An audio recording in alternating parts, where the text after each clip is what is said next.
Hi friends, ಹೇಗಿದ್ದೀರಾ? ನಾನು super ಆಗಿದ್ದೀನಿ. ನೀವು ಸೂಪರ್ ಆಗಿದ್ದೀರಾ ಅಂತ ಭಾವಿಸ್ತಾ ವಿಡಿಯೋನ ಸ್ಟಾರ್ಟ್ ಮಾಡ್ತಾ ಇದ್ದೀನಿ. ಇದು 2 ದಿನದ ವಿಡಿಯೋ ಇದೆ ಫ್ರೆಂಡ್ಸ್. ಒಂದು ರಾಯರ ವರ್ಧಂತಿ 24ನೇ ತಾರೀಕು, ಇನ್ನೊಂದು ಗುರುವಾರದ ವಿಡಿಯೋ ಕೂಡ ಇದೆ. ರಾಯರ ದರ್ಶನ ಕೂಡ ಆಗ್ತಾಯಿದೆ. ರಾಯರ ದರ್ಶನ ಮಾಡೋದಕ್ಕೆ ಅಂತ ಹೋದಾಗ ಮಠದಲ್ಲಿ ಒಂದು ಪವಾಡ ಆಯಿತು. ಅದು ಏನು ಅಂತ ನಿಮಗೂ ಕೂಡ ತೋರಿಸ್ತೀನಿ, ಬನ್ನಿ ಫ್ರೆಂಡ್ಸ್. ಮೊನ್ನೆ ರಾಯರ ವರ್ಧಂತಿ ದಿವಸನೇ ನನ್ನ ಮಗನ ಕೂಡ ಹುಟ್ಟಿದ ಹಬ್ಬ ಇತ್ತು. ರಾಯರ ಬರ್ತಡೇ, ನನ್ನ ಮಗನ ಹುಟ್ಟಿದ್ದು, ಎರಡೂ ತುಂಬ ವಿಶೇಷ. ರಾಯರ ಭಕ್ತರು ಹಾಗೆ ನನ್ನ ಮಗಂದು ಬರ್ತಡೇ ಕೂಡ ತುಂಬ ಖುಷಿ ಆಗ್ತಾಯಿದೆ ಫ್ರೆಂಡ್ಸ್. ರಾಯರ ಆಶೀರ್ವಾದ ನನ್ನ ಮಗನ ಮೇಲೆ ಇದೆ, ನನ್ನ ಫ್ಯಾಮ್ಲಿ ಮೇಲೆ ಇದೆ. ಅದರಲ್ಲಿ ನಮ್ಮ ಯಜಮಾನ್ರು ನನ್ನ ಮಕ್ಕಳು ಇಬ್ಬರಿಗೂ ಒಂದೊಂದು ಸೈಕಲ್ ತಂದು ಕೊಟ್ಟರು. ಅದನ್ನು ಪೂಜೆ ಮಾಡ್ತಾ ಇದ್ದಾರೆ. ಮೊದಲು ರಾಯರ ದರ್ಶನ ಮಾಡಿಕೊಂಡು ಆಮೇಲೆ ಸೈಕಲ್ ತೊಗೊಂಡು ಬಂದು ಆಮೇಲೆ ನನ್ನ ಮಗನ ಬರ್ತಡೇ ಕೂಡ ಸೆಲೆಬ್ರೇಟ್ ಮಾಡಿದ್ವಿ. ಎಲ್ಲ ಮುಗೀತು. ಅದಾದಮೇಲೆ ನಿನ್ನೆ ಗುರುವಾರ ರಾಯರ ಮಠಕ್ಕೆ ಹೋಗಿದ್ವಿ. ನಾನು ತುಂಬ ಲೇಟ್ ಆಗೋಗಿದೆ ಫ್ರೆಂಡ್ಸ್. ಸ್ವಲ್ಪ ಲೇಟ್ ಆಯಿತು ರಾಯರ ಮಠಕ್ಕೆ ಹೋಗ್ಬೇಕಾದ್ರೆ. ನಂಗೆ ತುಂಬ ಬೇಜಾರಾಯಿತು. ಲೇಟ್ ಮಾಡಿದ್ದು ನಾನೇ, ಆದರೂ ರಾಯರ ದರ್ಶನ ಆಗುತ್ತೋ ಇಲ್ವೋ, ನಾನು ತುಂಬ ಲೇಟ್ ಆಯ್ತಲ್ಲ ಅಂತ ಅಂದ್ಕೊಂಡು ಬೇಜಾರಲ್ಲೇ ಹೋದೆ. ಅದರಲ್ಲೂ ರಾಯರ ದರ್ಶನ ಆಯಿತು, ತುಂಬ ಚೆನ್ನಾಗಾಯಿತು. ಗದ್ದಲ ಗಲಾಟೆ ಏನೇನೂ ಇರಲಿಲ್ಲ. ಬಾಗಿಲು ಹಾಕೋ ಟೈಮ್ ಆಗಿತ್ತು, ಆದರೂ ಹೋಗಿ ತುಂಬ ಚೆನ್ನಾಗಿ ದರ್ಶನ ಕೂಡ ಮಾಡಿದೆ.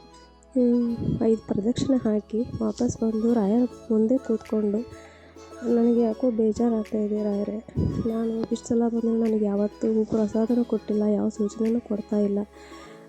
ಅದಕ್ಕೆ ನನಗೆ ತುಂಬ ಬೇಜಾರಾಗ್ತಾಯಿದೆ. ಎಲ್ಲರೂ ಹೂವು ಪ್ರಸಾದ ಕೊಡ್ತಾರೆ, ರಾಯರು ನನಗೆ ಅಷ್ಟು ಒಳ್ಳೇದಾಯ್ತು ಇಷ್ಟು ಒಳ್ಳೇದಾಯ್ತು ಅಂತ ಹೇಳ್ತಾರೆ. ನನಗೆ ಯಾವತ್ತೂ ಕೊಟ್ಟಿಲ್ಲ. ಯಾವುದೋ ಒಂದು ರೂಪದಲ್ಲಿ ಬನ್ನಿ ರಾಯರೇ ಅಂತ ಕೇಳ್ಕೊಂಡಾಗ ಇಲ್ಲಿ ಹೋಗ್ತಾ ಇದೆ ನೋಡಿ ಬೆಕ್ಕು. ಈ ಬೆಕ್ಕು ನಾವು ಹೋದಾಗ ಸುಮ್ಮನೆ ಕೂತ್ಕೊಂಡಿತ್ತು ಒಂದು ಕಡೆ. ಆಮೇಲೆ ನಾವು ರಾಯರ ಪ್ರದಕ್ಷಿಣೆ ಹಾಕಿ ಕೂತ್ಕೊಂಡು ಈ ಥರ ಕೇಳ್ತಾ ಕೂತಾಗ ಹೂ ಪ್ರಸಾದ ಆಗಲಿಲ್ಲ.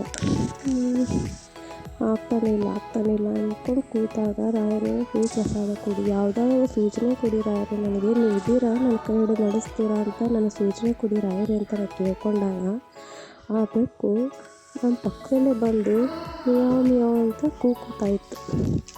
ಅದಕ್ಕೆ ಎಷ್ಟು ಖುಷಿ ಆಯಿತು ಫ್ರೆಂಡ್ಸ್. ರಾಯರಿದ್ದಾರೆ, ನನ್ನ ಕೈ ಹಿಡಿದು ನಡೆಸ್ತಿದ್ದಾರೆ, ನನ್ನ ಜೊತೆಲೇ ಇದ್ದಾರೆ, ನಮ್ಮ ಮನದೊಳಗಿದ್ದಾರೆ ನಮ್ಮ ರಾಯರು ಅಂತ ತುಂಬ ಖುಷಿಯಾಯಿತು. ಅದರ ವಾಯ್ಸ್ ಕೂಡ ನಿಮಗೆ ಕೇಳಿಸ್ತೀನಿ ನೋಡಿ ಫ್ರೆಂಡ್ಸ್. ಇವಾಗ ನೋಡಿ ಈ ಥರ ಅದು ಎಷ್ಟೋ ತನಕ ಕೂಗ್ಕೋತಾ ಇತ್ತು. ನಾನು ಒಂದು 2 ಸಲ ಕೂಗೋದನ್ನು ಮಾತ್ರ ವಿಡಿಯೋ ಮಾಡಿಕೊಂಡು ಅದಕ್ಕೂ ಮುಂಚೆ ಸುಮ್ಮನೆ ಕೇಳ್ತಾ ಕೂತಿದ್ದೆ. ಆಮೇಲೆ ರಾಯರ ಸೂಚನೆ ಕೊಟ್ಟರು ಅಂತ ವಿಡಿಯೋ ಮಾಡಿ ನಿಮಗೆ ತೋರಿಸ್ಬೇಕು ಅಂತ ತೋರಿಸ್ತಾ ಇದ್ದೀನಿ. ಅದರಲ್ಲೂ ನಾನು ರಾಯರ ದರ್ಶನ ಆಗಲ್ಲ ಅಂತ ಬೇಜಾರು ಮಾಡ್ಕೊಂಡು ಕೂತಾಗ ಆಗಲ್ವೇನೋ ಅಂತ ಬಂದಿದ್ದೆ. ನಮ್ಮ ಯಜಮಾನರು ಕೊನೆಯದಾಗಿ ಹೇಳಿದರು, ನೀನು ರಾಯರ ದರ್ಶನ ಆಗಲ್ಲ ಹಾಗೆ ಹೀಗೆ ಅಂತೆಲ್ಲ ಹೇಳ್ತಿದ್ದೆ.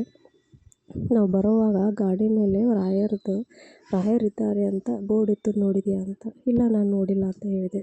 ಅವ್ರು ರಾಯರಿದ್ದಾರೆ ಅಂತ ಬರೆದಿತ್ತು ಅದ್ರ ಮೇಲೆ. ಮತ್ತೊಂದು ಕಡೆ ಏನೋ ತಿರುಪತಿದೇನೋ ಇತ್ತು ಅಂತ ಏನೋ ಹೇಳಿದರು. ನಂಗೆ ನಿಜವಾಗ್ಲೂ ತುಂಬ ಖುಷಿಯಾಯಿತು. ರಾಯರಿದ್ದಾರೆ ಫ್ರೆಂಡ್ಸ್, ರಾಯರಿದ್ದಾರೆ. ಜೈ ಶ್ರೀರಾಮ್, ಜೈ ಶ್ರೀರಾಮ್. ನಿಜವಾಗ್ಲೂ ನನಗೆ ಇವತ್ತು ತುಂಬ ಖುಷಿಯಾಯಿತು ಫ್ರೆಂಡ್ಸ್. ನನ್ನ ಖುಷಿ ನಿಮ್ಮ ಹತ್ರ ಹಂಚ್ಕೊಂಡಿದ್ದೀನಿ. ನೀವು ಖುಷಿ ಮಾಡ್ತೀನಿ.